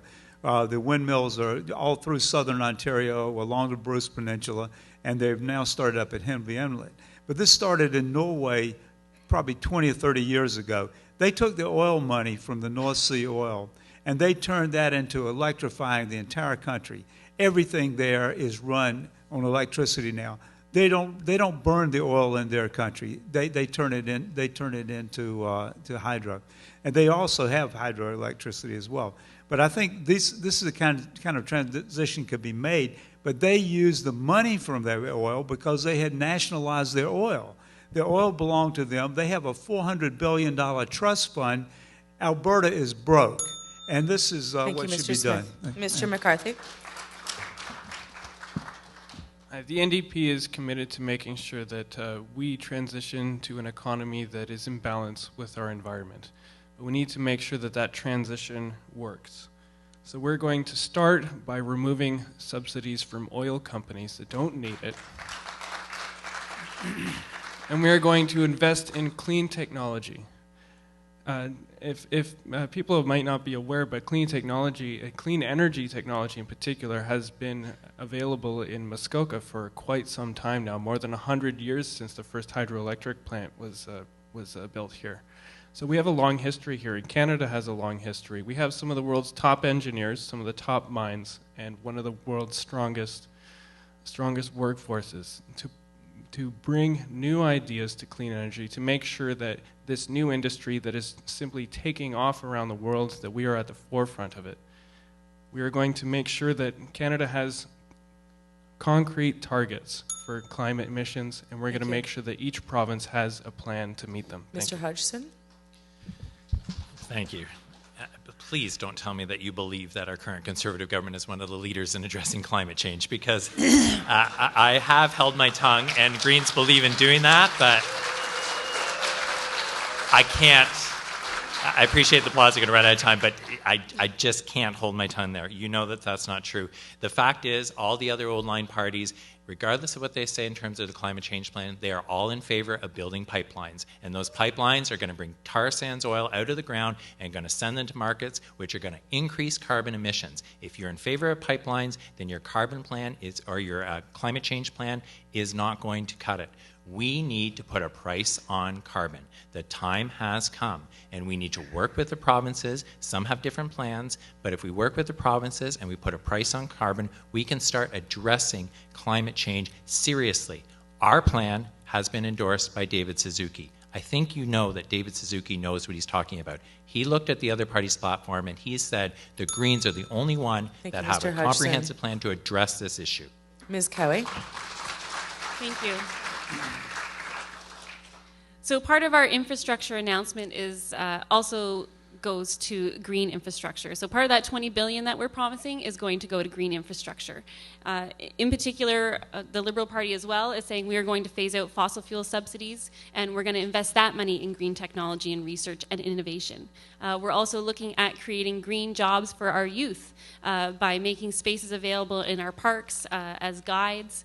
And further, we would also work with the provinces to be able to come up with a carbon tax.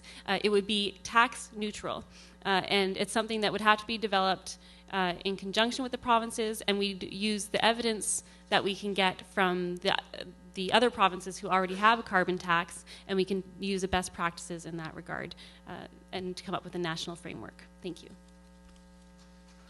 Mr. Burton? That was a good question. Number one, we have to stop focusing on the oil interests. We need to get back to clean energy and clean gas. One of the ways actually was interesting, canola oil. We can use that. We need more funding on for homeowners who want to put up solar panels. They're very expensive. We need to stop the weather modification, which is going on. We also need to remove the muzzles from the scientists so that we can have better research for better technology. We need to restore the protection of the waterways and the land so that government and corporations don't mess up our environments. We also need to take on the corporations that are using GMOs and other chemicals into the lands to protect that, and that is one of our, whoa. Thank you. You do still have the chance for rebuttal. By a show of hands, is there anyone interested in rebuttal? No? All right, we will proceed then to our closing statements. Start with Mr. Clement. Thank you. Thank you, Kelly, Madam Moderator, and the Chamber again, and our sponsors for allowing this feisty debate to continue here in Huntsville. We're getting to be old hands at it. This is our fourth encounter, and I really do appreciate the opportunity, of course, to speak to all of you. You know, trust and hard work, they help form the cornerstone of good relationships. My constituents have placed their trust in me since 2006, and that is something that I work very hard to respect and uphold. I value hard work, which is something that I learned from my immigrant parents. And I have applied that work ethic every day since first being elected as the Member of Parliament for Parry Sound, Muskoka. I work hard to help our job creators expand their businesses and create jobs in places like, now I'm going to go through this list again, and because I'm so proud of these people, these small business owners in our midst who are creating jobs and are winning new markets and are exporting around the world. MBRP, which if you don't know is an auto parts manufacturer right here in Huntsville. Belly Ice Cream, Muskoka Roastery, Loft House I mentioned, Crofters, we talked about Crofters in Parry Sound, all those craft brewers that are growing by leaps and bounds. It's all great for our community, and we should celebrate our successes. And I work hard on the infrastructure, whether it's broadband or the roads and the bridges. We all know how it's hard to go up and down Highway 11 right now because of the infrastructure improvements there. But this is happening right here in Huntsville, right here in Muskoka. I will keep supporting tax relief for families and seniors, respect for our law-abiding gun owners, and I believe in supporting our young people with our national job strategy and our intensive focus on apprenticeships. And I will stand with our government and with our allies against threats to democracy at home and abroad. And I truly believe that if you are convicted as a terrorist and have another passport, you go back to where you came from. Since first being elected as a Member of Parliament, I have had, of course, some national responsibilities in my role as a cabinet minister. But my job, first and foremost, has always been to represent the interests of the people of Parry Sound, Muskoka. I firmly believe that everything boils down to the kind of proven leadership that I have provided to my constituents, to my friends and neighbors, all of you in the great riding of Parry Sound Muskoka. And in times when the global economy is chaotic, we need tested and proven experience at the helm. If re-elected, I promise to keep working hard to uphold the trust voters have placed in me. I vow to keep working hard to represent you and your interests, to be in your corner whenever and wherever I'm needed. On October 19th, vote for proven, effective leadership. Vote for Tony Clement. Thank you very much. Mr. Merton.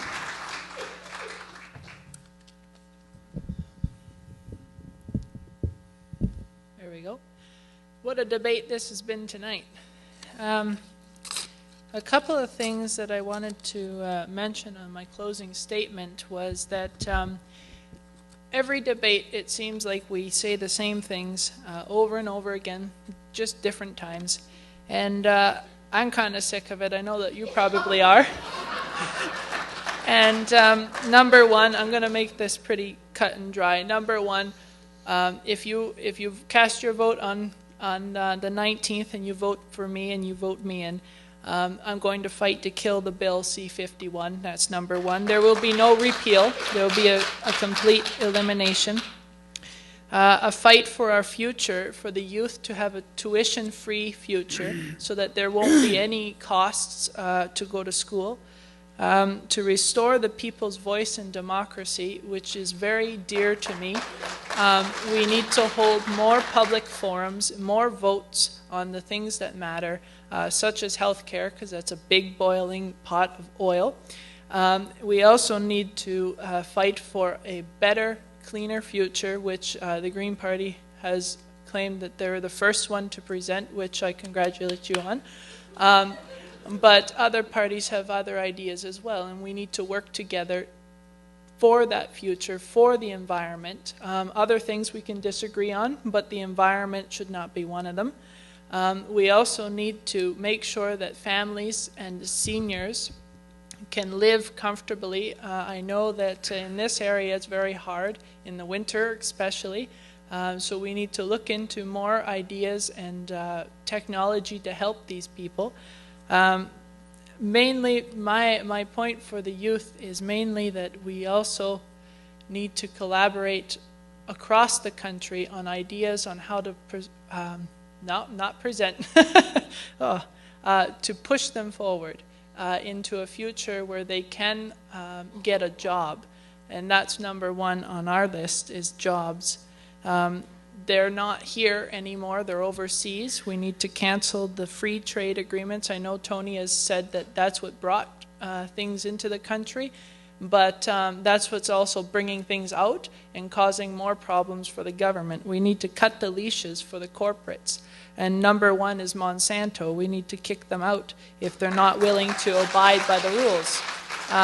And so goes the oil industry. If they're not willing to abide by the rules, then they shouldn't be here. This is Canada. Last time I checked, I don't know, we might have woken up in China. I don't know. But last time I checked, this was Canada. And you know what? We're Canadian. Our land, our resources, our water is Canadian. And you know what? We should be working it with Canadian companies, not outsiders. If they want to come from outside, they play by the rules. If they don't, get out. That's my thing. Secondly, we want to eliminate the Weather Modification Act. There should be no people playing God in this country but God himself. Now, a lot of people don't believe in weather modification, but there is a government act that provides the truth. So if you want to see it, come see me and I'll give you a copy. My one goal here tonight is to deliver the truth. A lot of the candidates have been speaking about what they're going to do in their platforms, which is good. But all the parties are in power today, and they haven't done it. So if you vote for them, what's going to say that they're not going to do it again?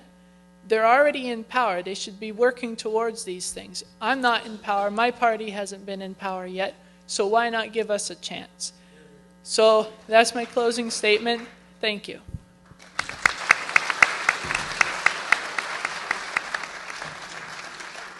Tricia Cowie.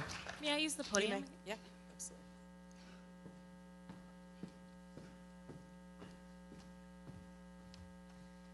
I prefer the podium because I'm getting a little blind in my old age and it's easier to see from this height. So there are two very important things that I want you to remember about me. First, since I moved to live here and open my own business, I have been very active in our local communities.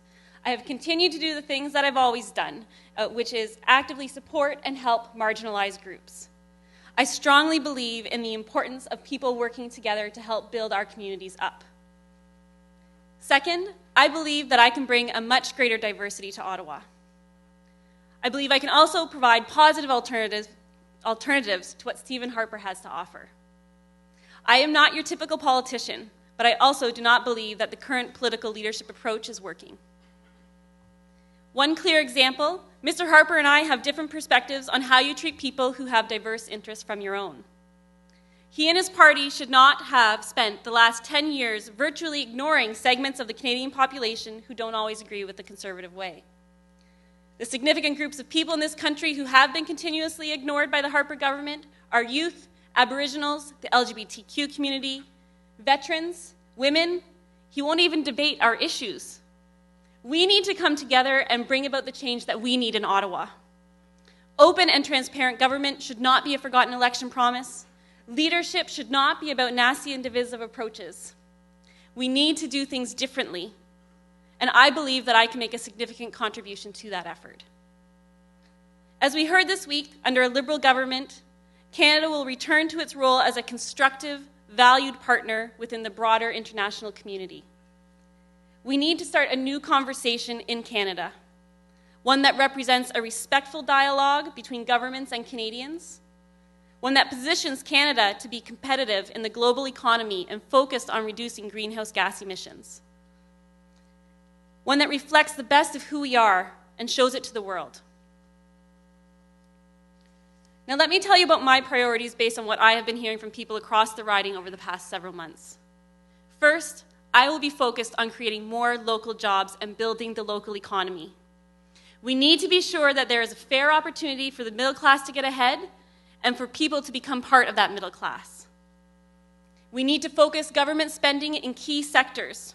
That's green infrastructure, local transportation infrastructure, and social infrastructure. This is going to have a significant impact in this riding.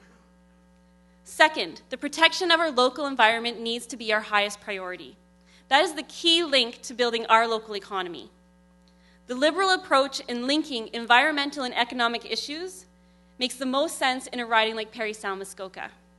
And under a Liberal government, Canada will invest in a strong and ambitious plan to combat climate change. And now I would like to tell you what I think this election is all about.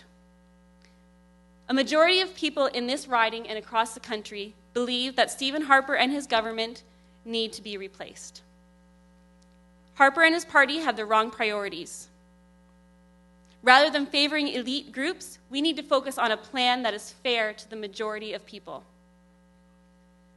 The NDP does not have a plan to build our economy, and Tom Mulcair cannot explain how he's going to pay for his promises. The plan is backloaded and does not focus on real change that we need now. The Liberals have been clear on our plans for protecting the environment, for building the economy with a priority on environmental issues, and for ensuring fairness for the middle class. The Liberal approach will provide the real change that this country needs. I will leave you with these thoughts. I believe that I can be a strong member of Parliament and represent the voices of Parry, Muskoka. I will continue to demonstrate my willingness to be actively involved in our local communities, and I will certainly bring much greater diversity to Ottawa. The people of this riding need to come together and vote with a common purpose. If you want to replace Stephen Harper and bring real change to this country, then I'm the best option for voters in Parry, Muskoka to make that happen. I respectfully ask for you to vote for Tricia Cowie on October 19th. And please tell your family and friends to do the same. Thank you. Chimigwech.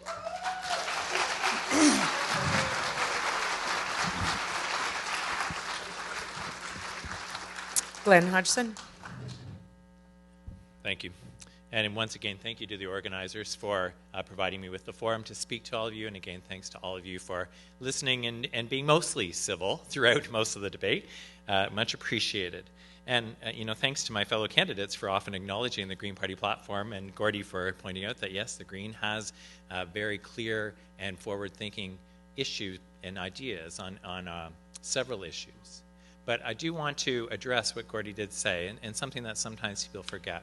We do have the best policies about the environment. I don't think anybody really disputes that, but it's important to remember, as you've seen tonight, that we have a full and clear platform that deals with all of the issues, and a lot of the issues that the other parties haven't been touching on. We also released our platform first. We wanted to make sure Canadians had a lot of time to look at it and to see our entire vision, everything we're going to be proposing. We don't believe in releasing bit and piece announcements. We want you to know what our plan is. We want you to see where we're going to go, and we want you to see the whole vision altogether. And Greens also understand that you can't look at the environment as a separate issue. I'm so happy tonight we had one question on climate change. We should have way more than that. But you can't look at healthcare and not talk about environment. You can't look at the economy and not talk about the environment. You can't talk about job creation and not talk about the environment. The environment should be part of all of our policies, and Greens have understood that all along. But this is where we need your support, and I'll tell you why it's important. When you vote for Greens, you endorse what we believe in. You endorse our policies. You endorse the things that we value.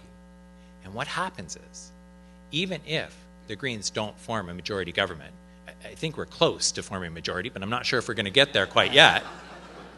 But it's key to know that what's happening is exactly what we're starting to see happening up here. The other parties pay attention to those votes. The more votes Greens get, whether we take the seat or not, the other parties will pay attention. And next thing you know, parts of our platform start appearing in parts of their platform. And as a Green, we always believe in cooperation. And we always talk about different ways of winning. We plan on taking this riding, and we are going to win Parry Sound Muskoka. Elizabeth's going to win her seat, and we will one day form the government in this country. But in the meantime, we're more than happy if the other parties want to raid all of our good policies, as long as they promise to enact them, because Greens will win that way too, with your support.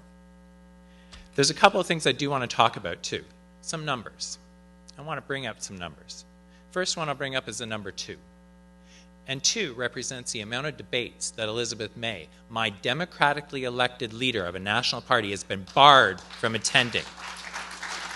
This is, thank you. This is the first time in history that the democratically elected leader of a national party has not been allowed to participate in public forums. And it is unconscionable. And I cannot believe that the other parties continue to participate in forums that ban my leader. All we want to do, all Elizabeth wants to do, is have an opportunity to talk to Canadians and tell them what Greens stand for, because we know that millions of Canadians plan on voting for us, and yet her voice is not being allowed to participate. Cannot believe that.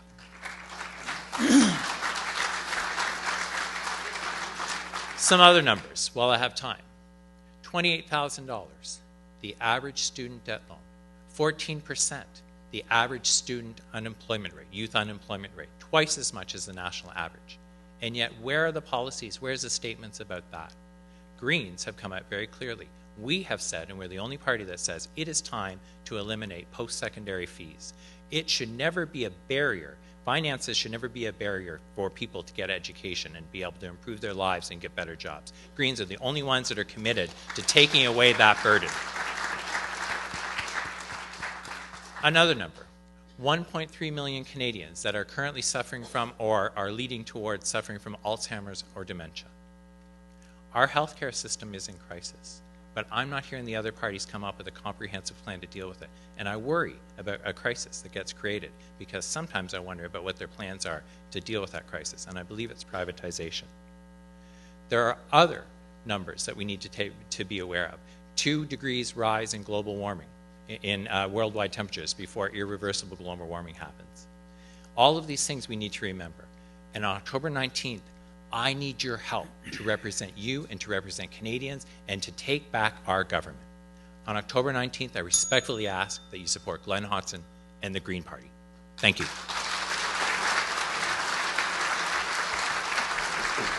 Mr. McCarthy. Thank you.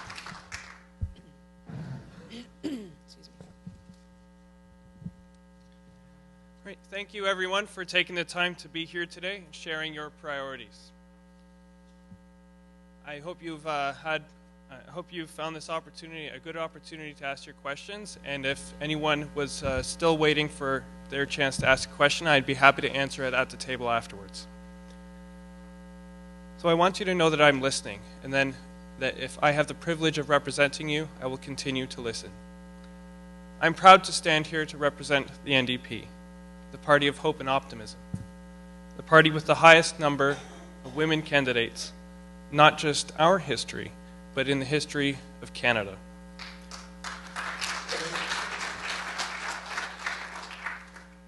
I first got involved in politics when my mother took me down to Queen's Park to protest sweeping changes that the Ontario government was bringing in.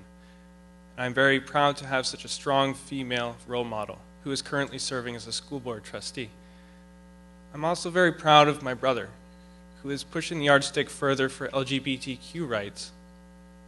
And I'm very proud of the work that he has done in research in HIV. These are the people who have influenced me. And I know that these are the kind of people who have influenced everyone, and that respect for everyone's human rights should never be the sole preserve of any political party. These are Canadian values. So I am proud of my fellow New Democrats for having nominated the highest number of women candidates in Canadian history. I'm also proud of them for nominating the highest number of Indigenous candidates, for a party that offers a workable plan that will help local families, businesses, and seniors. We're going to balance the budget. The NDP will stimulate the economy and protect our environment and create jobs by asking corporations to pay a little more, to pay their fair share. But as we heard today, Justin Trudeau will not ask corporations to pull their weight. In a Maclean's article released this week, Margaret Atwood announced that along with 200 other Toronto-based artists, she will vote for a party that repeals Bill C-51 that has stripped Canadians of their rights and freedoms. The NDP is committed to repealing this bill.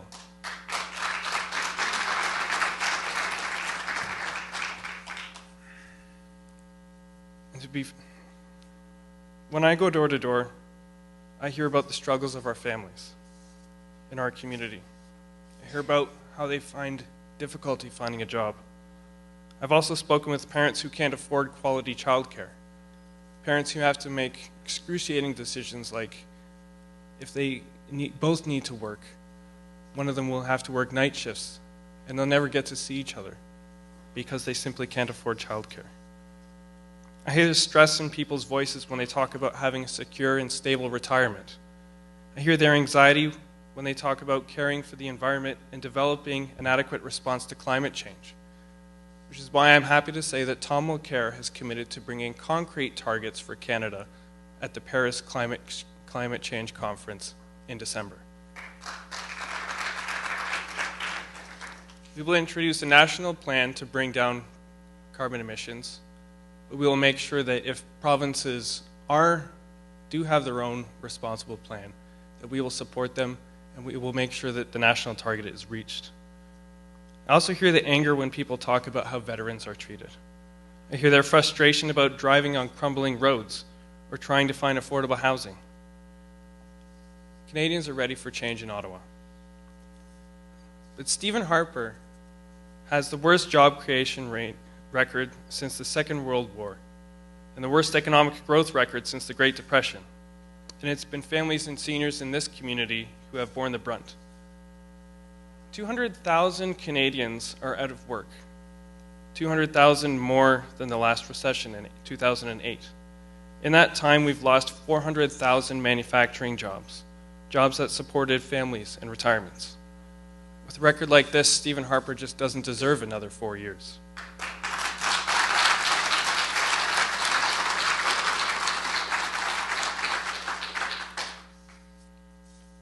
We will fight every day for a good standard of living for everyone, better treatment for our seniors, and a more secure and prosperous future for our children and our youth. We're going to do this because Tom Mulcair has the leadership and the experience and the plan to get the job done. I'm very excited to be a part of that change. With your support in this election, voting for Tom Mulcair and the NDP are the way we can defeat Stephen Harper. Thank you, Mr. McCarthy. We can turn the page for Parry Sound Muskoka. Thank you.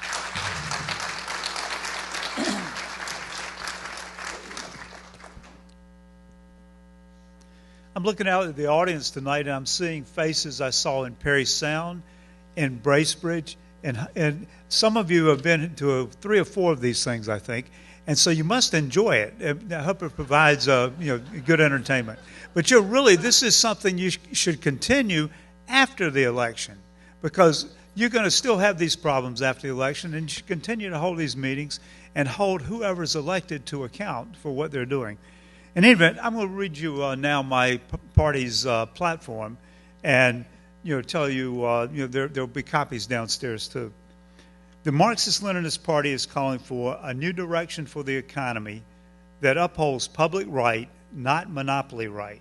Sovereign decision-making over the economy must be restored, and manufacturing made a priority, using natural resources to meet the people's needs, not for sellout. An end to the sell-off of privatization of public access. We are calling for an end to paying the rich, to increase funding for social programs, to ensure the rights of people to child care and recreation, education, health care, seniors care, and secure pensions. We're calling for a renewal of the political process so that Canadians can directly decide matters that concern them and affect their lives. We're calling for the funding of the electoral process, not the funding of parties. Each of the parties that gets votes they're funded on the basis of how many votes they get. That's why the Conservatives were able to call this election at twice the length of time, because they had twice the money to work with. We get no money from this process. We're calling for a new constitution that eliminates all vestiges of privilege, affirms citizenship rights on a non-racist basis, and we believe that the freedom of conscience of an individual's person should never be compromised. We're calling for providing security by defending the rights of all, and that's what we believe true security is. When we have rights, we all defend it, and we must defend the rights of all people, not just in Canada as well. We believe in the ending of colonial injustice, and the colonial injustice that exists today between the federal government and the First Nations. They should exist on a nation-to-nation basis, and our party is calling for that. The establishment of an anti-war government so that Canada is a factor for peace, not predatory war. An anti-war government would withdraw from NATO, NORAD, and aggressive military bodies, and end interference in the affairs of sovereign countries. We're calling for international trade based on mutual benefit and development, a withdrawal from all neoliberal trade deals that have put Canada's human resources and natural resources at the disposal of the monopolies. We're calling for the solving of environmental destruction and climate change by empowering human beings, especially working people, to control the decisions about what to produce and how to produce it. On October 19th, for democratic renewal, vote Marxist-Leninists. Thank you very much.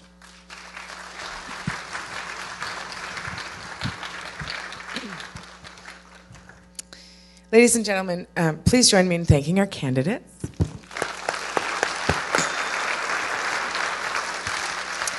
I'd also like to thank our supportive media partners, Hunters Bay Radio, Huntsville Doppler, Huntsville Forester, TVCOGECO, and What's Up Muskoka. If you're interested in advanced polls, pardon me, or questions for Elections Canada, the main office for the returning officer is located at the Waterloo Summit Centre at 87 Forbes Hill Drive in Huntsville and is open 7 days a week. The Huntsville Lake-based Chamber of Commerce is always pleased to provide this service to our community. The Chamber is a membership-driven business organization whose mission is to support economic and social growth of our members through networking, public awareness, and community promotion. Contact us at the Chamber if you're interested in becoming involved with our dynamic organization.